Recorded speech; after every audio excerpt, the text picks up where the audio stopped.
Good evening, everybody. Monday morning quarterback, episode 57. Hope you guys all had a good start to your week, and these episodes are flying by. We are approaching big-time race season, so everything rained out here last weekend, but pretty much everywhere in the country is racing now. This coming weekend, I'll go to Kokomo on Sunday for wing and non-wing sprint cars there. And probably get out to Mini Indy Friday for their Friday Night Lights quarter midgets. And not sure on my Saturday plans. We've got a few projects going on around the house, our property that we're trying to get done before the baby comes and before I start at Indy. So actually we'll be at Indy Wednesday. We have an open test. I think each team gets to run a car or two, so we're going to run one of our two entries on Wednesday, kind of shakedown with J.R. Hildebrandt, and I think he does his refresher test and all that Wednesday, so it'll be a good chance to shake down all the fresh equipment that we've built. And then I think the 14th is the first day on track for the practice for the Indianapolis 500, and then we'll have two cars, the team that I build shocks for, Dreyer Reinbold Racing. It's my 7th or 8th year with them, and great team. We always have good speed. Don't always qualify good, but we have good speed and run up near the front in the race. So same two drivers as last year, Sage Karam and J.R. Hildebrandt, two American drivers. So looking forward to participating in the Indianapolis 500. I don't know, it's maybe my 12th one or so. As a shock specialist. So, all right, thank you guys for tuning in. Tonight we're going to cover some bump rubber accessories. So I've had a number of questions here as the season started, and I think just there's so many different options as far as bump rubbers and different accessories that go with those bump rubbers, and what goes with what kit, and what should you use and shouldn't you use. So we put together a little video this morning to kind of cover all that. So I will play that video and then come back and answer all of your questions related to that video, and then anything that you've asked in the meantime as far as races that have already happened or coming up, and you might have a tech question, feel free to ask it. So without further ado, here is the video talking about bump rubber accessories. How's it going? Wanted to talk about bump rubbers tonight. So we've gotten a lot of questions as the season's kicked off. And I think a lot of the questions just come from a little bit of confusion because there's so many options when it comes to bump rubbers nowadays. What we have on our little sample shock here is our progressive kit. And we've done detailed videos on the progressive kit, how it works, why we're a fan of it, and why we went this route. So we have that here. We also have our traditional foam bump rubbers, bump rubber cups of a couple sizes, packers, and a bunch of different things. We're going to walk through up here and answer hopefully everybody's questions. When the video's done, we'll go back live and answer all your questions if we didn't get it covered. So what you see here is our progressive full kit, and then again the soft and the medium. So this used to be black. The manufacturer changed it to a light blue, which we actually like because the hard is a black as well, so that got rid of a little bit of confusion there. So it's the same durometer. If you get it from us now, it's more of a light blue. And then this natural color is the medium. So those are the two that we run most of the time. We very rarely run the hard. So to start with the progressive kit here, you'll see the pyramid stack. And we've had a few questions regarding the size of the washer and the puck. So it is a 5/8, and the reason we did that is so it'll fit on any shock that we build. We did that to keep costs down. We're able to make a ton of those pucks and washers, where if we did them in every shaft size, we'd be making a lot smaller quantities. The cost would be up. In all of our testing, we haven't found any issues with having the little bit of slop on the smaller shaft. They kind of self-align. When we ran a GoPro on the car, these self-align, and there's no issues with that. When you order the kit and you specify, if you're on our website and order the kit, what you're specifying is to get the correct size packer, because these snap on the shaft to get your bump gap. So these have to be to fit, so you'll specify what size shaft you have there. Another question we get with this is people try to run them in the cup to conceal them. They're not designed to be ran in the cup. The rate ramps up way too fast. If you want to conceal it, we have outerwear made of these nice bump covers. They Velcro on, and it will kind of conceal what you got going. They work really well. Again, the progressive kit's not meant to be ran in the cup. So the pyramid rubbers are designed to be ran in the cup, and we'll kind of show you how those work. While I'm screwing this off, another question we get, so you can see that our adjustable rod ends, they're designed with this groove. We use that for a bump rubber cup or a coil kit if you're running a coilover car. And so this sits down in there and clips on. I'll show you that in a second. If you got a non-adjustable rod end that looks like that, there's nowhere for it to clip. We actually manufacture an adapter plate that goes on there, so now you can see it's looking the same, and it'll clip on, the bump rubber cup will clip on a non-adjustable shock really easy too. So I'll slide this off and slide a foam rubber on to show you what I'm talking about.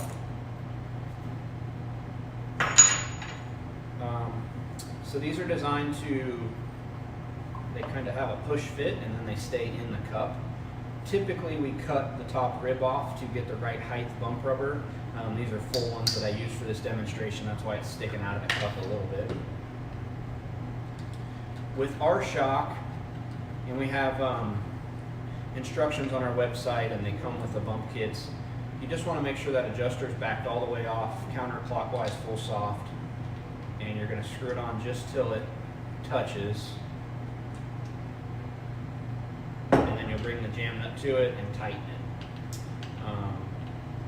So when you go to install the cup, you're just going to squeeze our little clip and then it retains it. So if you have a non-adjustable shock, you'll need to put this plate, it'll sandwich between the jam nut and the rod end, like so, and then that'll clip on.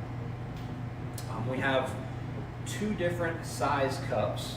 The large body is for our F8 shock or our large body twin tube, and then the smaller cup is for small body twin tubes and the gas shocks, our typical RS17 gas shock. And again, we offer the foam rubber in two different durometers. We actually have it in three, but the most popular are these two, the 35 and the 45. Another question we've got is kind of the life of these. So these will actually last pretty long. We went through several different suppliers before we found what we really liked, and these will last pretty long. The one thing that will make them deteriorate faster than normal is water. So if you have your shock mounted on the car like this, you go to the car wash and that bump rubber cup fills with rubber, and this thing gets just saturated and soaking wet. You go to race the next night, and now we got a soaking wet bump rubber. Number one, it's going to change your rate, and then number two, it's probably going to break that bump rubber because it's just soaking wet and being compressed quite a bit. So if your bump rubber cups are on your car like that, I would just drill a small hole to relieve the water out while you're washing. Otherwise, mount them like that, and that won't be an issue. But they should last. You should get a season out of these. The progressive kits, we've got guys using them onto the second season. The poly that these are made out of is very durable. They use the same stuff on stock cars, which are a lot more demanding on it than we are. Another question we get is, how do we measure, or how do we know how much bump travel we're getting? So if you're running the progressive kit, we have this bump rubber travel gauge that can, it's Monday morning, we're busy here, sorry, that can clip on the rod end and the body, and then that'll tell you how much up and down travel you're getting in the shock, so you can, you can check bump rubber travel that way. If you're running the foam kit or the progressive, we have the pressure decals that you can run, and those will tell you if you're getting into the bump rubber and how much you're loading it. So 2 handy tools. I believe this will be on our website today. They were just taking photos of it last week, and it's a nice, really lightweight. It's all 3D printed out of plastic.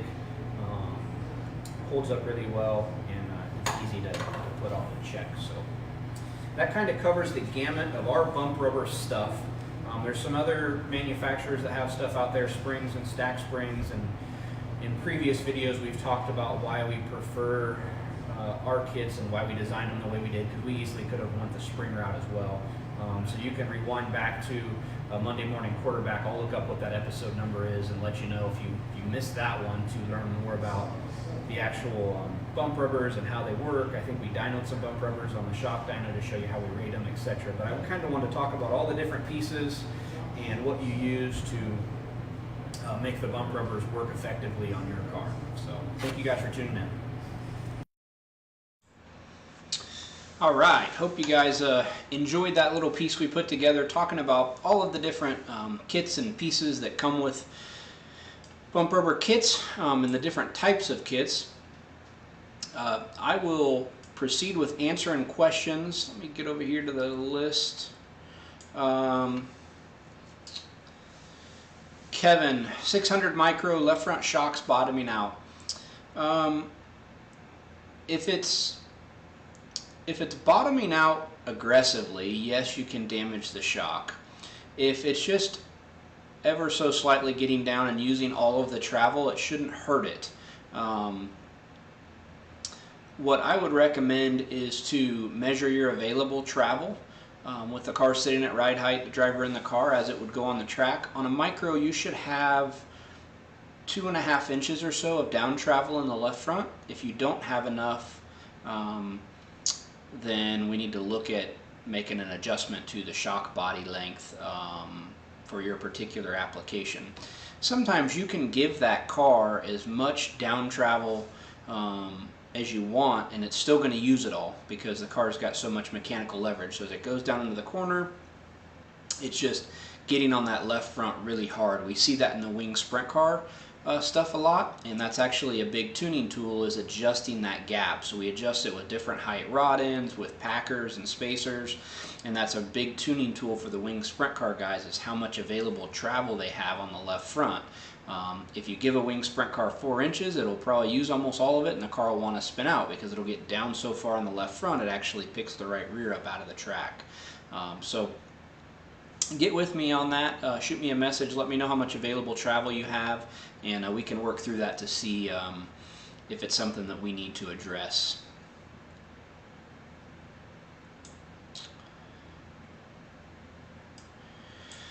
Mark Ashcraft has a question. He's a quarter midget guy. What do we look for when choosing to go with a stiffer bump rubber versus a stiffer spring? Typically we'll go with a stiffer spring if we feel like we're traveling excessively and the spring isn't enough to adequately hold the ride height in the car.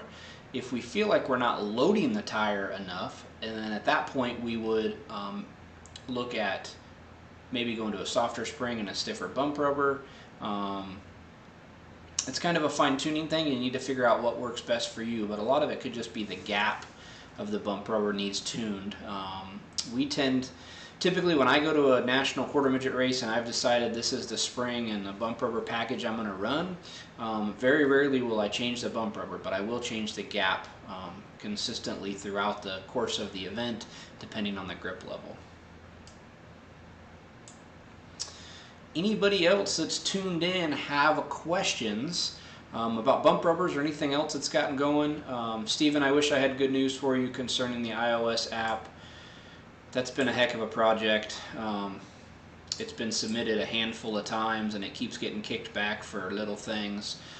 We finally have some dialogue going back and forth with exactly what they want to see, and so hopefully we're going to resubmit it again in the morning, and hopefully we can get something back. Total different experience than the Google version of the app. It is really slick. I have it on my phone, been fooling around with it a lot, so looking forward to releasing that to you guys, and I apologize it's taken so long. Kevin Baldwin, thinking of a spring manufacturer change. If you're considering a spring manufacturer change, I cannot stress how much I recommend Hypercoil. Have used those springs for a long time. We use them on the IndyCar. Matter of fact, you see IndyCars with the engine cover off or the front nose. Most every car in the Indy 500 will run Hypercoil springs, and they wind their own springs. It's extremely high quality. That's why we sell them here. There's certainly probably other springs that we'd have a better profit margin on, but we really believe in selling what we would put on our own race car, so I would definitely consider Hypercoil. One of the main reasons with Hypercoil on the quarter midget stuff is they have a slight barrel shape, so that gives a little bit of a progressive spring rate, which is helpful with the lighter race cars. I know your question was related to spring height. The difference between a 4 and a 5-inch spring and a quarter midget, we're not traveling them enough that you're really going to see much difference one way or the other. It's not really enough to move the needle. Bobby asked, can too stiff of a bump rubber overload the tire relative to pressure versus grip? So it can overload the tire, and typically what you'll see then is if you're getting into that bump rubber too much, you'll start to see some oscillation in the car, and it's just we're loading the tire so hard we don't have enough rebound control or high-speed compression built into the shock. There's just so much stored energy there, the shock can't control it, so yes, you can overload it. Anybody else that's tuned in have questions? Again, this is Monday Morning Quarterback, episode 57. A couple weeks ago, we did our drawing for, we gave away 10 $50 gift cards and the $500 prize. A few of you guys haven't claimed those, so if you won that $50 prize, shoot me a message and we will get you your gift card. Want to make sure everybody that shared our stuff and got in on the contest and won gets it. So, where are you guys headed to race this week? Hoping to get quarter midgets, wing, and non-wing sprint cars all in for me this week. So,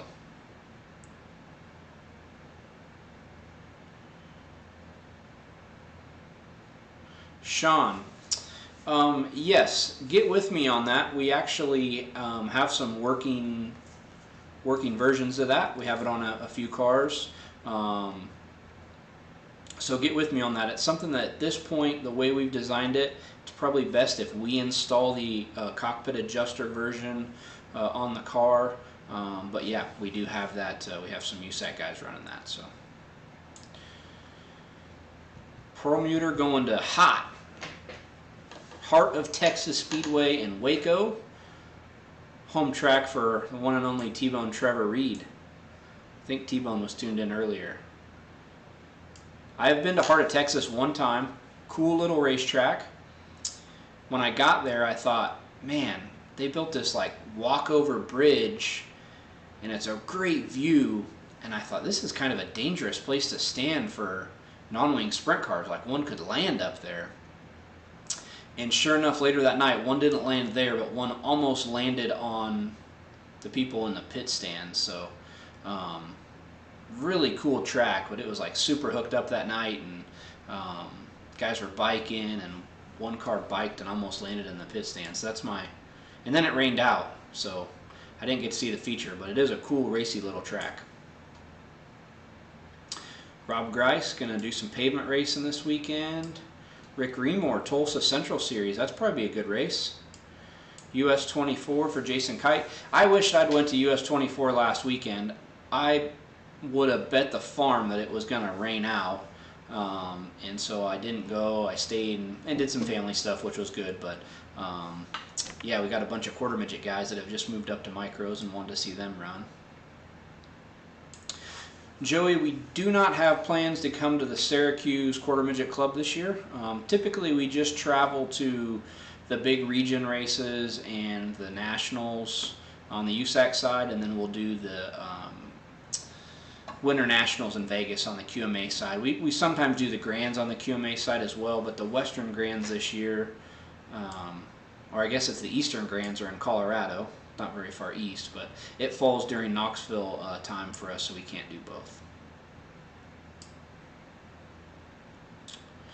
Kyle, what bump stop do we recommend for a Wing 410 sprint car?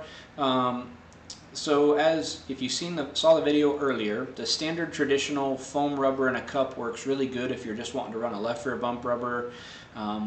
If you got a really good baseline and you're confident in everything you got going on in your car, the Progressive kit, there's some added advantages to there as far as holding a nice attitude in the car, especially in dirty air, and getting more grip both left rear and right rear. So some of our customers are running those across the rear. Ken Miller's off to a good start this year. Congratulations.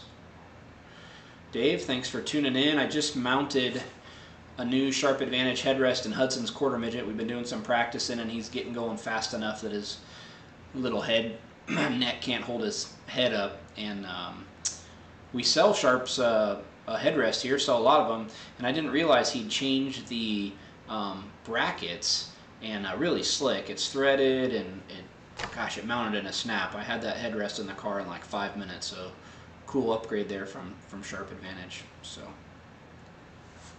Tim, Dirt Nationals, looking at doing Terre Haute, and then we always do Eldora. So, Moose, I love Santa Maria, even though I busted my butt there. I still love Santa Maria. It's a cool track.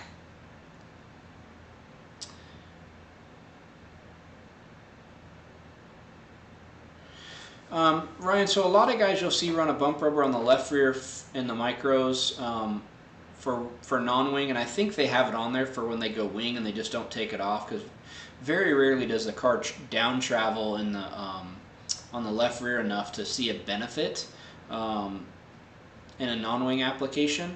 If you can get 3 pucks in the Progressive kit, that's the ultimate. It's hard to do on a micro. We don't have a lot of room.